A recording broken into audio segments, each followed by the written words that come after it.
Hi everyone, I am doctor Nisha Singh, MBBS MS obstetrics and gynaecology. तो आज हम बात करेंगे हाई रिस्क प्रेगनेंसीज़ के बारे में। यूँ तो हर एक प्रेगनेंसी अपने आप में एक हाई रिस्क सिचुएशन होती है, but there are certain conditions which require special attention.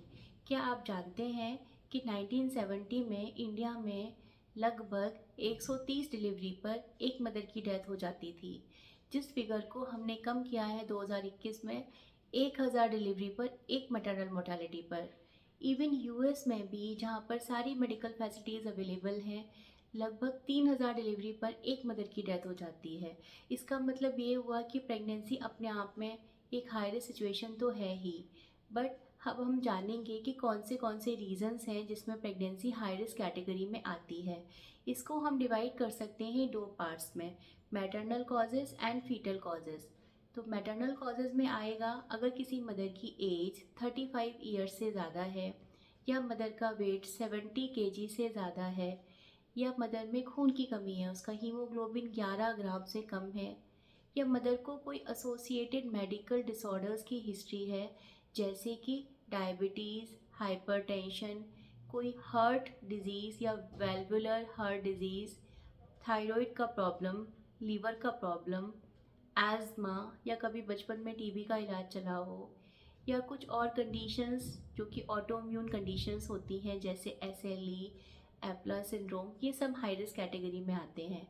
इसके अलावा कई बारी मदर का जो यूट्रस है उसकी बनावट में कोई डिफेक्ट हो, जैसे कि यूट्रस में अगर कोई सेप्टा हो, मतलब यूट्रस दो पार्ट्स में डिवाइडेड हो, तो ऐसे केसेस में भी प्रीटर्म लेबर या जल्दी डिलीवरी का रिस्क होता है। या जो सर्वाइकल कैनाल है, जो बच्चेदानी का मुंह है, उसकी जो लेंथ है, अगर वो छोटी हो, तो ऐसे केसेस में भी जल्दी डिलीवरी का रिस्क होता है। ऐसे केसेस में हम आइडेंटिफाई करके उनको 3.5 महीने पर हम बच्चेदानी के मुंह पे टाँके लगा देते हैं, ताकि जल्दी डिलीवरी ना हो, और उसे हम लास्ट ट्रिमेस्टर में 9th मंथ पे खोल देते हैं। इसके अलावा जो फीटल फैक्टर्स आते हैं, उसमें आता है ट्विन प्रेगनेंसी या मल्टीपल प्रेगनेंसी, या फिर जो बच्चे की आवर लाल है वो बच्चेदानी के मुंह तक जा रही हो। ऐसे केसेस में हम इसे प्लेसेंटा प्रीविया कहते हैं, और ऐसे केसेस में हम कई बार कंप्लीट बेड रेस्ट भी देते हैं। या बच्चे की ग्रोथ प्रॉपर नहीं हो रही हो, IUGR हो रहा हो, या प्रेगनेंसी आपकी इनफर्टिलिटी कंसीव्ड है, बहुत सालों बाद बड़ी मुश्किल से IVF से हुई है।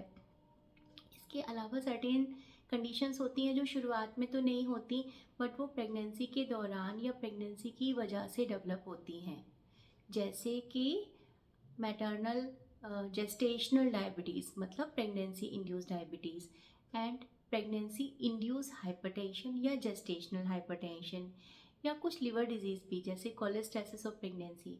वो भी प्रेगनेंसी में ही कई बार डेवलप होती है। प्रेगनेंसी में पेट पे खुजली हो जाने लगती है। अगर मदर का पहले बच्चा ऑपरेशन से हुआ हो, स्पेशली तब जब 2 या उससे ज़्यादा ऑपरेशन हुए हों, तो ऐसे केसेस भी हाई रिस्क कंडीशन में आते हैं। हमने समझा कि क्या क्या कारण है जिससे प्रेगनेंसी हाई रिस्क कैटेगरी में, इवन थायराइड डिसऑर्डर्स, जो और भी एंडोक्राइन डिसऑर्डर्स होते हैं, ये लिस्ट ऐसे तो बहुत लंबी है, बट मैंने आपको जनरल कॉमन कॉजेज़ डिस्कस किया है। अब हम समझेंगे कि ऐसा क्यों होता है। प्रेगनेंसी में मदर की बॉडी में बहुत सारे चेंजेस हो रहे होते हैं, क्योंकि पूरे के पूरे एक ह्यूमन बीइंग एक बेबी को अकोमोडेट करना है, उसको बनाना है, उसको ग्रो करना है। इसलिए मदर का जो ब्लड वॉल्यूम है उसको बढ़ाना पड़ेगा, ताकि ज़्यादा ब्लड वॉल्यूम होगा तभी तो बच्चे में खून का फ्लो जाएगा। और ब्लड वॉल्यूम बढ़ाने की वजह से जो हार्ट को ज़्यादा वॉल्यूम ऑर्गन्स में पंप करना पड़ेगा, यानी कि जो कार्डिक आउटपुट है वो बढ़ जाएगा। और जो खून की नसें हैं उनका जो रेजिस्टेंस है वो कम होगा। खून की नसें बिल्कुल इलास्टिक के जैसे होती हैं, मतलब वो ढीली हो गई, तो जिससे ज़्यादा खून नसों में आ सके, अकोमोडेट हो सके।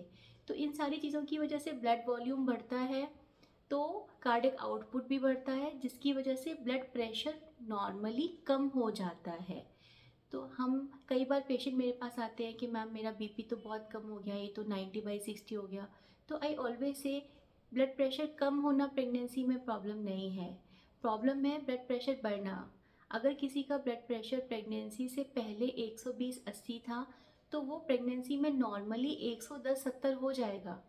अगर ऐसा नहीं होता है, तब आपको सोचना है कि ऐसा क्यों नहीं हुआ। इसका मतलब ये हो सकता है कि ये केसेस आगे जाके प्रेगनेंसी इंड्यूस हाइपरटेंशन में कन्वर्ट हो जाए।